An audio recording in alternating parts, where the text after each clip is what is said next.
Niba warakunze kureba sinema nyarwanda, birashoboka ko wagiye ubona abakobwa beza cyane. Gusa muri ino video, tugarutse kuri top 5 cyangwa se abakobwa beza cyane kurusha abandi mu bakina sinema nyarwanda. Wowe nta kindi usabwa uretse kubana nanjye kuva ino video itangiye kugeza irangiye, aho tugiye guhera ku mwanya wa gatanu nk'ibisanzwe, tumanuka tujya ku mwanya wa mbere, aho tuza kuhasanga umukobwa mwiza cyane kurusha abandi bakina sinema nyarwanda. Tudatinze reka dore ku mwanya wa gatanu, aho tuhasanga umukobwa witwa Uwera Judith, yamenyekanye ku izina rya Judy. Uyu ni icyamamare gikomeye cyane, aho akurikirwa n'abatari bakeya ku rubuga rwa TikTok, bitewe n'uko yatangiye akora utuvidewo duto cyane asetsa abantu, utuvidewo dushimishije dutuma benshi batangira kumukurikira. Nyuma yaho yaje kwinjira muri sinema nyarwanda, akomeza gukundwa ndetse no kwigarura imitima atari bake. Bikaba bituma bakomeza kubona ubwiza, kandi bigatuma yigwizaho abamukurikira kuri social media platforms akoresha, kuko ni umwe mu bakobwa cyangwa se abagore bakurikirwa cyane kurusha abandi mu Rwanda. Bikaba byatumye uyu Uwera Judith tuzi ku izina rya Judy agaragara kuri uyu mwanya wa gatanu. Tudatinze tugiye ku mwanya wa kane, aho tuhasanga umukobwa witwa Mukobwajana Asifiwe. Uyu tumuzi ku izina rya Miki. Akaba ari icyamamare gikomeye cyane kandi akaba akunzwe bitewe n'ubwiza bwe, kuko yagiye agaragara muri filimi nyinshi zitandukanye, bituma akomeza gukundwa ndetse no kugaragara nk'umukobwa mwiza cyane kurusha abandi. Uyu kandi yavuzwe mu rukundo n'undi mukomediye witwa Regis cyangwa se umukinnyi igihe kirekire. Gusa nyuma yaho yaje gukundana na Aga Promota, kugeza ubu niwe mugabo we, aho baje no gukora ubukwe. Ibi byatumye Umukobwajana Asifiwe cyangwa se Miki akomeza gukundwa cyane ndetse no kwigarurira imitima ya benshi mu Rwanda ndetse no hanze, ndetse n'abandi bose bakurikira sinema nyarwanda. Kugeza ubu afite umuyoboro wa YouTube witwa Miki TV Show, anyuzaho filimi zitandukanye, twavuga nk'iri gucaho yitwa Isezerano ry'ikinyoma.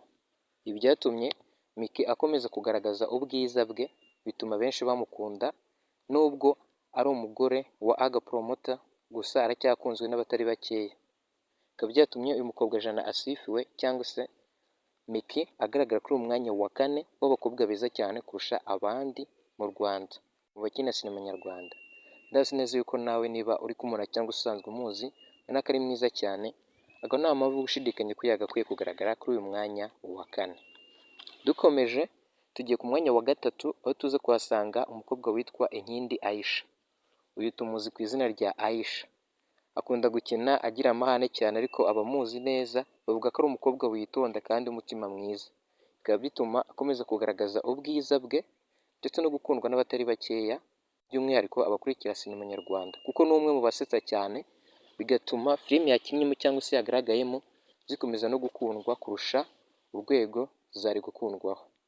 Uyu Inkindi Aisha akaba yaragiye avugwa mu rukundo n'ibindi byamamare bitandukanye, aho bakomeje gucisha amafoto ku mbuga nkoranyambaga ari kumwe na Murindahabi Irene, tuzi nk'umunyamakuru ukomeye cyane kandi akaba n'umujyanama w'abahanzi. Gusa Inkindi Aisha yakomeje gukundwa cyane, bikaba byatumye agaragara kuri uyu mwanya wa gatatu bitewe n'ubwiza bwe. Nawe niba umuzi cyangwa se ukaba umubona, ubona ko ari umukobwa mwiza cyane, akaba yagakwiye kuza kugaragara kuri uyu mwanya wa gatatu. Dukomeje ku mwanya wa kabiri turasanga umukobwa witwa Nyambo Jessica. Uyu tumuzi ku izina rya Nyambo, umukobwa mwiza cyane ukunzwe, abenshi bakunze kuvuga ko yagakwiye kugaragara ku mwanya wa mbere, gusa ku mwanya wa mbere hari uhari, niyo mpamvu Nyambo Jessica yaje kugaragara kuri uyu mwanya wa kabiri. Afite ubwiza bushimwa na bose kandi bwishimirwa n'abatari bakeya mu Rwanda ndetse no hanze, ndetse n'abandi bakurikira sinema nyarwanda by'umwihariko, kandi yagiye avugwa mu rukundo n'ibindi byamamare bikomeye cyane, twavuga nk'uwitwa Titi Brown, uzwi nk'umu-influencer ukomeye cyane kuri social media zitandukanye, by'umwihariko ku rubuga rwa TikTok.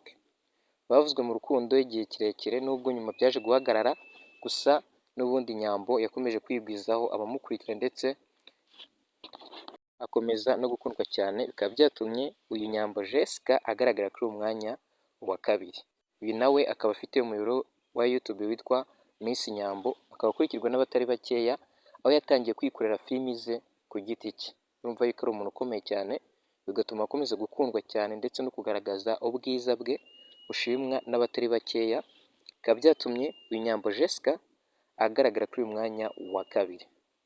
tugiye ku mwanya wa mbere abenshi twari dutegereje, nkwibutsa niba ari ubwa mbere ugeze kuri uyu wacu wa YouTube cyangwa se ukaba uhasanzwe, makinga sure ko wakoze subscribe, ugafungura n'inzogera kugira ngo utazajya ucikwa na update z'ingenzi tukugezaho z'ibyamamare, haba ku bakinnyi b'umupira, abakinnyi ba sinema, abahanzi ndetse n'ibindi byamamare, byaba ibyo mu Rwanda, muri Afurika ndetse no ku yindi migabane itandukanye. Wowe wamaze kubikora ndagushimiye cyane, nkwibutse ko niba usanze ku mwanya wa mbere uwo watekerezaga cyangwa se wari wizeye ko yagaragara ku mwanya wa mbere, uze kutubwira muri komenti mu gihe usanze uhari atari we, kandi nubona ari we tubwire muri komenti ati ibi ni byo rwose yagakwiye kugaragara ku mwanya wa mbere. Dukomeje ku mwanya wa mbere turasanga umukobwa witwa Kazuba, benshi bamuzi nk'uwa Derek, ngira ngo uri kumubona kandi usanzwe umuzi kuko ni icyamamare, nawe yigwijeho abafana batari bakeya kuri social media platform zitandukanye, bitewe n'uburyo agaragara haba ku isura ndetse n'uburyo agaragara nk'umuntu ufite umutima mwiza, byamwongereye igikundiro akomeza gukundwa cyane ndetse no kugaragaza ubwiza bwe ku bantu benshi batandukanye, by'umwihariko abakurikira sinema nyarwanda ndetse no hanze, bikaba byatumye uyu Kazuba tuzi nka Kazuba wa Derek agaragara kuri uyu mwanya wa mbere. Niba atari we wakekaga ko yaza ku mwanya wa mbere, tubwire muri komenti, niba ari we tubwire ngo nibyo, niba ari undi ubona yagakwiye kugaragara ku mwanya wa mbere mutubwire, yaba yaje kuri top 5 cyangwa se atagaragayemo mutubwire agombaga kuza ku mwanya wa mbere. Wowe twanyuma ino video nizeye ko wakoze subscribe, ugafungura n'inzogera, tukazabara muri video nziza y'ubutaha nzakugezaho kuri uyu wacu wa YouTube. Niba hari iyo wifuza tubwire muri komenti.